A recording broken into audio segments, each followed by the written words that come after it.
Como dijimos en el programa anterior, el capítulo 2 de Daniel es, por decirlo de alguna manera, la columna vertebral de todo el proceso profético o histórico, profético y escatológico. Es la profecía más larga de toda la Biblia, pero hay un detalle, y es que en realidad la profecía solo son 5 versículos, más unos poquitos más de explicación. El resto es lo que Daniel entendió inspiradamente que necesitamos saber para entender el porqué y el para qué de esta profecía. Nos quedábamos en el capítulo 2, en el versículo 6, estábamos leyendo los textos y vamos a seguir en ese sitio hoy. Respondiendo el rey, dijo a los caldeos, la palabra ha salido de mí. Es decir, ellos no pueden resolver el problema. Recordad que los reyes pensaban que a través de los sueños sus dioses le indicaban el camino hacia a cómo tenían de dirigirse la guerra, los designios del imperio. No conocer el sueño significaba que los dioses estaban enfadados y no tenían acceso a esa información. Y el rey dice, literalmente hay quien traduce la ley, el orden, el edicto, pero literalmente es la palabra ha salido de mí. Si no me hacéis conocer el sueño y su interpretación, en pedazos seréis hechos y vuestras casas en montones de ruinas serán convertidas. La palabra ha salido de mí es una fórmula anticipada, o que anticipa un tema fundamental de Daniel, la eficacia de la palabra soberana. Es decir, el rey la está utilizando para él mismo, pero al final el libro de Daniel, esa palabra, va a ser para Dios, va a ser para el proceso profético. Pero si el sueño y su interpretación mostráis dones, recompensas y gran honor recibiréis de delante de mí por todo el sueño y su interpretación mostrarme. Sin embargo, el capítulo mostrará un contraste teológico muy significativo. A ver, para los que no estéis acostumbrados a la palabra teológico, la teología simplemente es hablar de Dios, no tiene otro significado. La palabra del rey de Babilonia tiene poder limitado, mientras que el Dios del cielo es quien revela los misterios y determina el curso de la historia. Lo veremos en los versículos 20 y 22 del capítulo 2. Este contraste contribuye o constituye uno de los ejes literarios y teológicos de todo el capítulo. El único que puede revelar y, como creo que ya dijimos, y si no lo introducimos ahora, la palabra misterio se puede aplicar solo al ser humano, pero no para Dios. Sin embargo, en las culturas no creyentes, el misterio es algo soterológico, es algo mágico, pero esa idea no aparece en el libro de Daniel. En el libro de Daniel, la palabra es, el misterio es la obra por la cual Dios va a entrar en la historia y en la profecía del ser humano. La primera respuesta de Nabucodonosor convierte el sueño en una prueba del verdadero conocimiento. El rey manifiesta la grandeza y al mismo tiempo los límites del poder imperial. Puede recompensar y castigar, pero no puede revelar los misterios que lo inquietan. ¿Veis? Es decir, vamos situando el verdadero contraste. Es decir, puede ejecutar su poder sobre el ser humano, pero no tiene acceso al conocimiento sobre Dios si Dios no lo revela. La tensión creada por el relato conduce al lector a una convicción fundamental del libro de Daniel. Los grandes interrogantes de la historia de la existencia humana no encuentran su respuesta definitiva en el poder político ni en la sabiduría de los hombres, sino en el Dios del cielo, de los cielos, que conoce los misterios, repito, misterios para nosotros, y revela según sus designios. Esta conclusión nos sirve importante. Esta conclusión prepara el desarrollo de la siguiente escena, donde quedará patente la incapacidad de los sabios de Babilonia y la singularidad de la intervención de Daniel. Y entramos al decreto de muerte. Hemos dicho que el rey puede quitar la vida al ser humano, pero sin conocer los designios de Dios. Esta sección del capítulo puede ser leída de la siguiente forma. Decreto muerte. El centro, la respuesta de los caldeos y la mediación de Daniel. ¿De acuerdo? Sí, lo leemos en este orden. ¿Cuál es lo más importante? Ya estamos acostumbrados. El centro. Lo más importante es la incapacidad de la corte para poder interpretar lo que Dios no ha revelado. También me gustaría comentar algo que es muy, muy importante.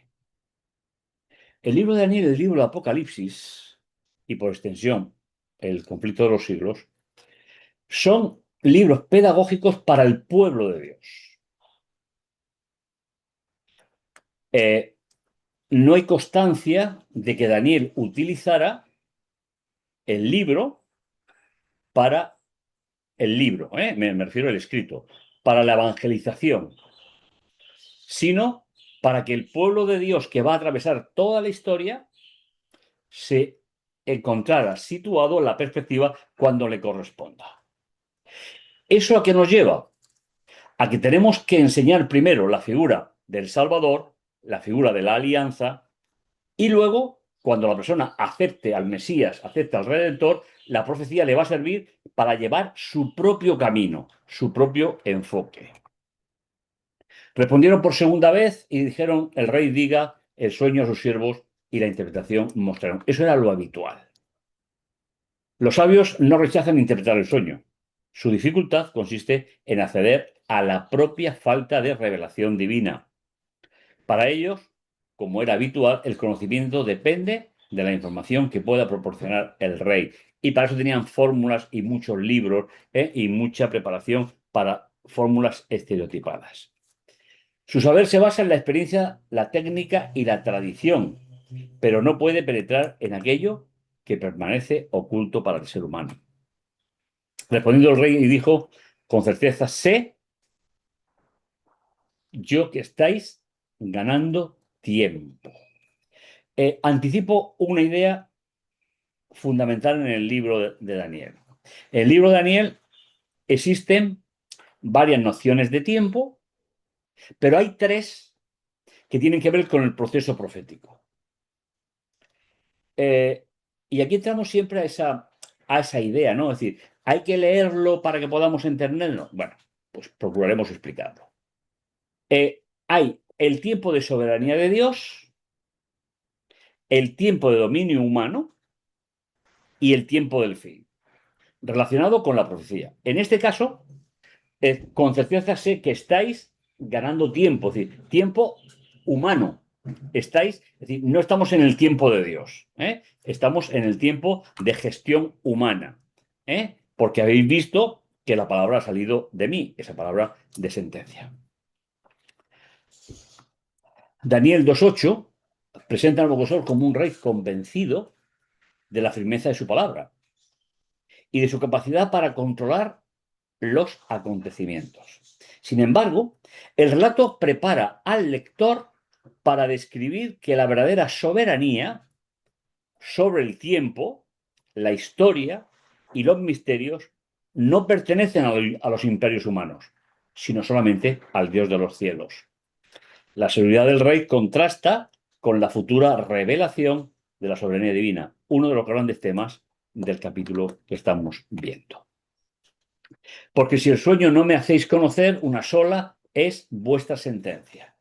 Fijaos qué detalle cómo se redacta el texto. No dice esa es mi sentencia, sino es la vuestra.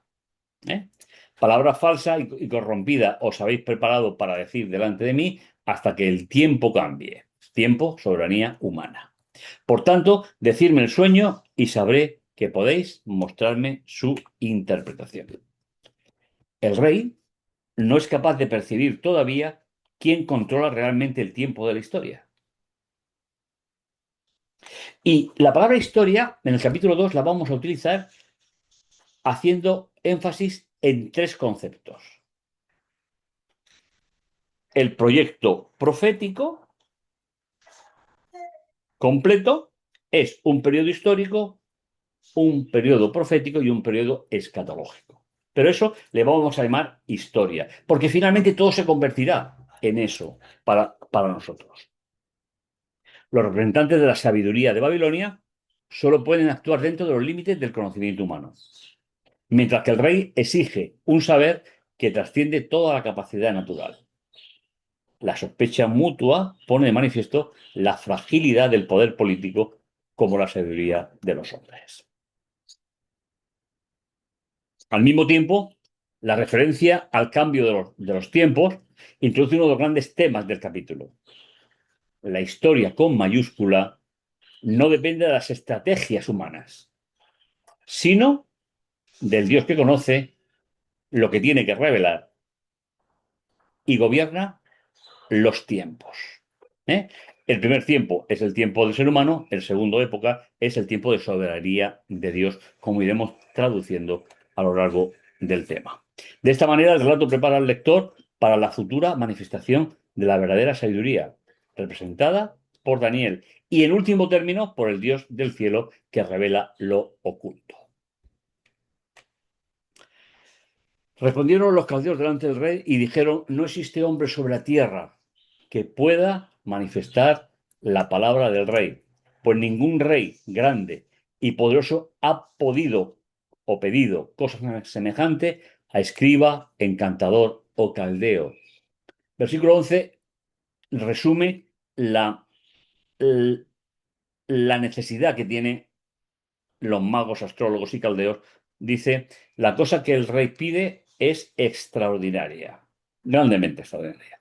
Y no existe otro que pueda manifestar delante del rey, excepto los dioses cuya morada no está con la humanidad. Aquí todavía no deberíamos de ver nada más que un criterio de la corte haciendo alusión a sus propios dioses. ¿Eh?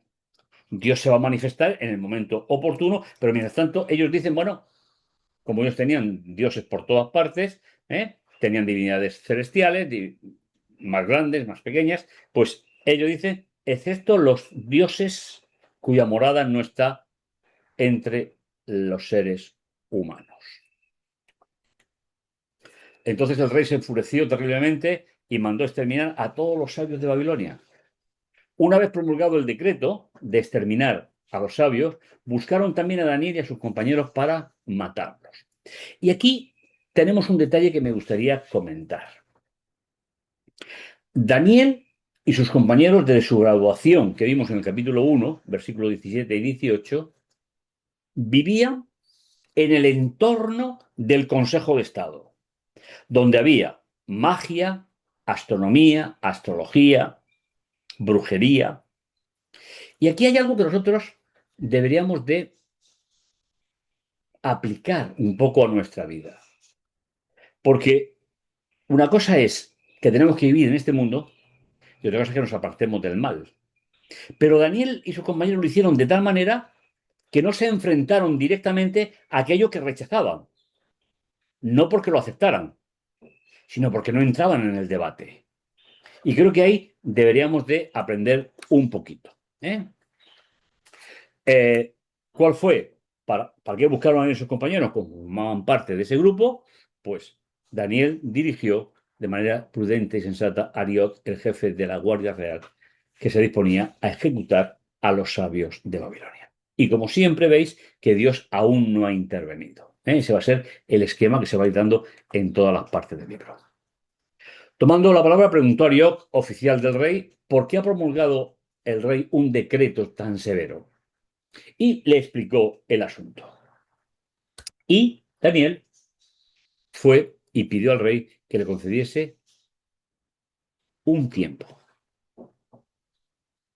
para descifrar la interpretación, un tiempo para ponerse en contacto con Dios. ¿Vale? Y esta es la idea fundamental. ¿Y cómo se hace ese proceso?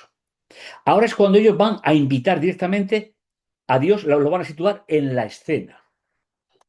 Dice, fijaos, entonces Daniel se fue a su casa A veces la interpretación de la visión la ponemos en singular, que fue Daniel. No, no. El capítulo 2 nos dice que es Daniel y sus compañeros. Entonces Daniel fue a su casa y dio a conocer el asunto a sus compañeros para que imploraran la compasión del Dios de los cielos acerca de este misterio, a fin de que Daniel y sus compañeros no perecieran junto con el resto de los sabios de Babilonia. Y aquí aparece, como decimos, en el versículo 17, aparece Dios en escena. Y siguiendo la línea que vamos a ver en todo el libro, Dios va a entrar en la profecía bíblica siempre, ¿eh? Siempre.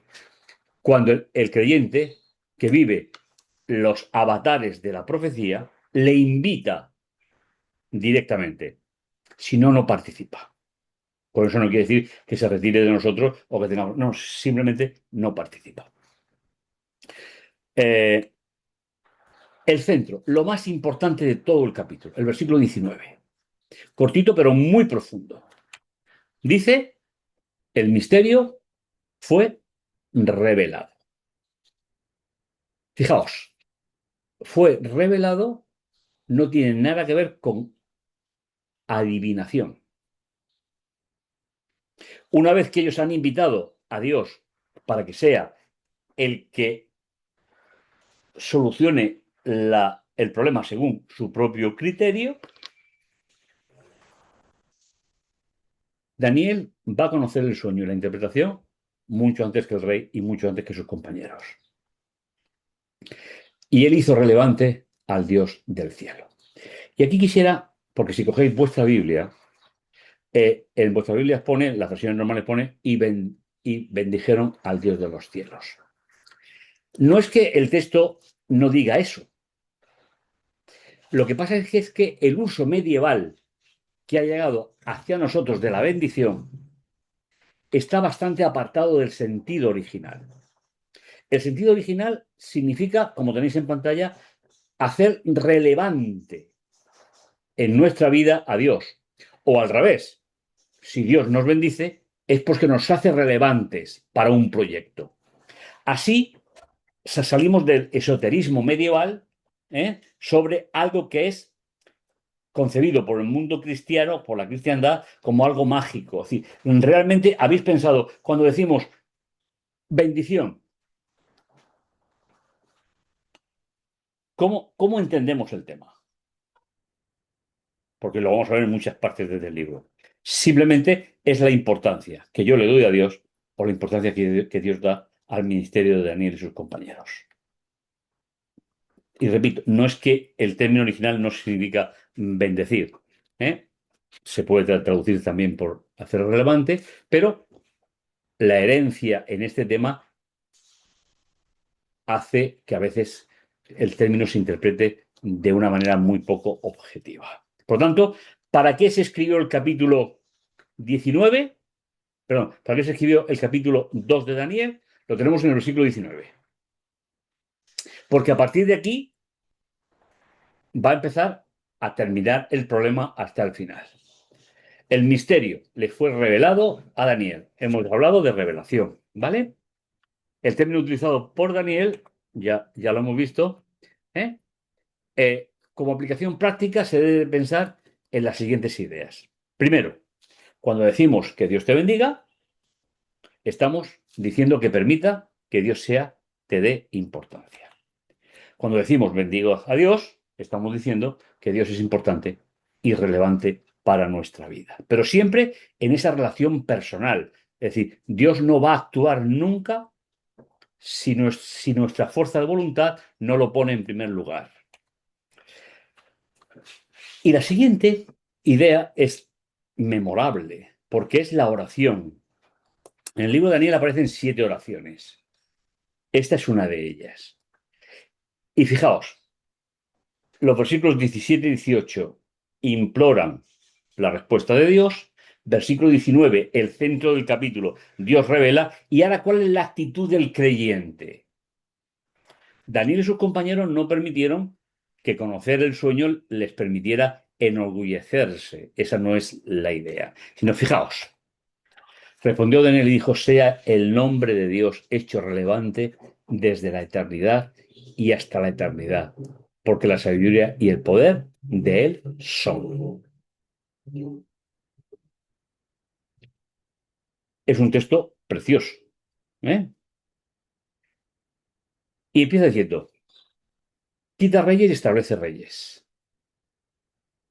Da sabiduría a los sabios y conocimiento a los que tienen discernimiento. Y fijaos que esto es muy importante, porque da sabiduría a los que ya son sabios y da conocimiento a los que tienen capacidad para discernir ese conocimiento. Es decir, aquí está pidiendo la colaboración del ser humano. Él cambia los tiempos y los tiempos. He querido ponerlo al final, aunque está al principio. El primero es el tiempo de su soberanía y el segundo es el tiempo profético o del ser humano. En la primera gran parte del libro, hasta el capítulo 6, esta afirmación es completamente literal. A partir del capítulo 7 va a haber ciertos poderes que van a usurpar el tiempo de Dios, pero eso lo iremos viendo en su momento.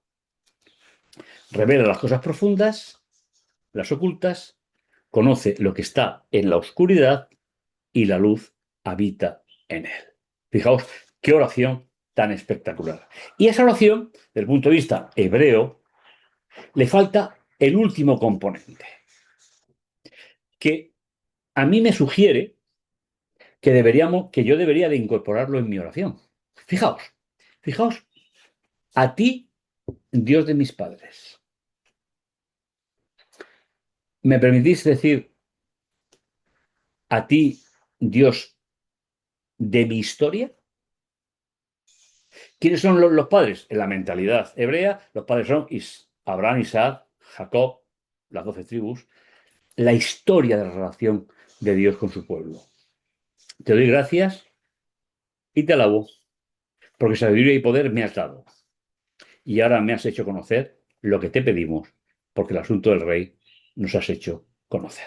Fijaos qué oración más bonita. Si tenéis tiempo, la juntáis, la leéis, porque finalmente es una forma de orar donde lo único que se pide, y esto creo que es importante, lo único que se pide es la intervención de Dios en la vida.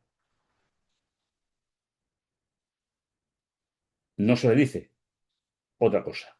En segundo lugar, se reconoce su autoridad.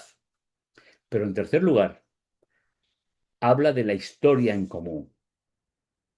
Y esto es muy importante en el pensamiento hebreo, porque ellos formaban clanes, ellos venían de dinastías, de las generaciones, como se dice en el libro de Génesis. Con lo cual, te doy gracias al decir Dios de mis padres, está diciendo que Dios es el Dios de la historia de ese pueblo. Y ellos tenían una historia en común, como tenemos tú y yo. Tenemos una historia en común con Dios. ¿Vale? Entonces, repito, es una oración preciosa y entramos en la revelación del sueño. Fijaos, la estructura conduce al lector hacia una afirmación sobre Dios fundamental. El Dios de la alianza revela el sentido de la historia para mostrar que todos los reinos humanos son temporales y que su reino solo es el que es eterno y para siempre. Y aquí se va a basar toda la interpretación del capítulo 2, sobre todo los versículos que tienen que ver con la revelación. El final del libro de Daniel es un reino eterno. Iremos viendo poco a poco. Luego Daniel acudió a Arioc, veis que ya empezamos a invertir lo que ha sido la primera parte, a quien el rey había encomendado la ejecución de los sabios y le dijo, no mates a los sabios, llévame ante el rey. Arioc se apresuró a llevar a Daniel ante el rey y le dijo, he encontrado un hombre entre los deportados de Judá que puede revelar al rey la interpretación. Fijaos, es muy sutil, Y cuando se lee en original, mucho más. Es decir, no habla de revelar el sueño. Me refiero cuando está explicándole o le va a explicar al rey quién es el que va a resolver el problema. Y eso es justamente lo que quiere resaltar aquí Daniel. He encontrado entre los deportados de Judá que puede revelar el sueño. ¿Qué significa revelar el sueño? Que ha conocido el sueño con anterioridad. ¿Vale? El rey dijo a Daniel, apodado Belsasar, ¿eres capaz de contarme el sueño que he tenido y su interpretación? De nuevo jugamos con los dos nombres. Daniel no quiere pasar a la historia con un nombre que hace referencia a una divinidad pagana, pero el rey sí que lo sigue llamando de esa manera. Daniel responde así: no hay sabios, adivinos, magos o astrólogos capaces de descifrar el misterio que el rey quiere saber. Está librando la vida de sus compañeros de Consejo de Ministros. Pero hay un Dios en los cielos. Y aquí el contraste es con el paralelo. ¿No habían dicho los sabios que solamente serían los dioses que no habitan entre nosotros los que pueden revelar? Pues ahora ese Dios verdadero es el que Daniel introduce. Antes lo introdujo en su vida con sus compañeros, pero ahora lo introduce en la vida del rey, que revela los misterios y que da a conocer al rey lo que sucederá al fin de los tiempos. Y aquí no aparece el tiempo de soberanía de Dios, no aparece el tiempo profético, sino aparece el tiempo del fin, el tercer gran concepto de tiempo del libro de Daniel.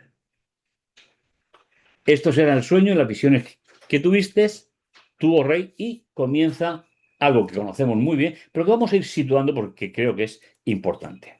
Tú, oh rey, reflexionabas en tu lecho sobre lo que ocurría en el futuro. Y el que revela los misterios te ha dado a conocer lo que sucederá. A mí se me ha revelado este misterio no porque yo sea más sabio que el resto de los vivientes, sino para descifrar al rey su interpretación y para que comprendas las preocupaciones de tu mente. Es decir, cómo dirigir el imperio. Simplemente veis que lo que se hace es poner en palabras la pedagogía divina. Dios está enseñando al rey algo fundamental. Y es que está ahí porque Dios le ha entregado el reino. Otra cosa fueron los motivos. Tú, rey, tuviste esa visión, una estatua, y ahora volvemos a lo que decíamos el día anterior. En la Biblia, si me permitís dos frases, en la Biblia existe la palabra ídolo, que es lo que se fabrica para ocupar el lugar de Dios, o aparece el título imagen, literal. ¿eh? Y vais a ver en el versículo 38 lo que significa realmente esta estatua, esta imagen, que no utiliza el término ídolo, por lo tanto, nos tenemos que ir a la otra excepción de la palabra. Enorme, aspecto terrible. La imagen, la estatua, tenía la cabeza de oro puro, el pecho de bronce. Esto lo conocéis, no voy a Mientras estabas mirando, una piedra se desprendió sin intervención de mano alguna, golpeó los pies de hierro y barro de la estatua y los hizo pedazos. Entonces, todo a la vez se hizo polvo. Y os invito a que os fijéis un momentito en la forma en la cual Daniel redacta esta parte de aquí. Según se va a ver en el sueño, es de la cabeza hasta los pies. Pero aquí le cambia el sentido. El hierro, el barro, son paralelos con la plata y el oro, y en el centro está el bronce. Estas son las particularidades del idioma bíblico. Nosotros posiblemente pasemos por encima de ello y no nos fijemos en el tema, pero es muy importante. En primer lugar, Porque cuando se habla de algo o sobre algo que Dios ha hecho, el respeto del creyente hacia Dios es invertir siempre el orden, siempre. Es decir, el Señor le muestra a Nabucodonosor un sueño, pero cuando Daniel habla de ese sueño, le invierte el orden. Con eso, para la mentalidad de la primera gran parte de la Biblia, lo que está haciendo es estar respetando el orden que Dios ha establecido. Es una forma cultural que ellos tienen. Quedaron como la paja del verano que el viento se lleva sin dejar rastro, pero la piedra que había golpeado la estatua se convirtió en un gran monte que llenó toda la tierra. Y bien, este es el sueño. Y ahora diremos al rey su interpretación. Nosotros, en una primera parte, que será el programa de hoy, nos vamos a limitar a transcribir lo que Daniel dice. Y luego, en el siguiente programa, haremos toda una composición, ¿eh?, de todo lo que ocurre en el libro de Daniel, en el primer imperio, en el segundo imperio, en el tercer imperio, en el cuarto, y así hasta el final. Va a ser un momento culminante. Este era el sueño y ahora expondremos al rey su interpretación, tu majestad. Fijaos en los siglos 37 y 38. Aquí es donde sacamos la aplicación del término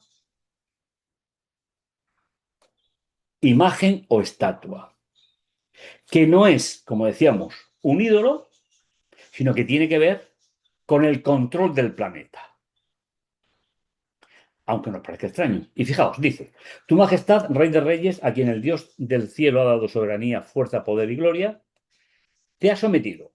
Y fijaos, igual que ha pasado con los metales, ahora ocurre con el relato de la creación.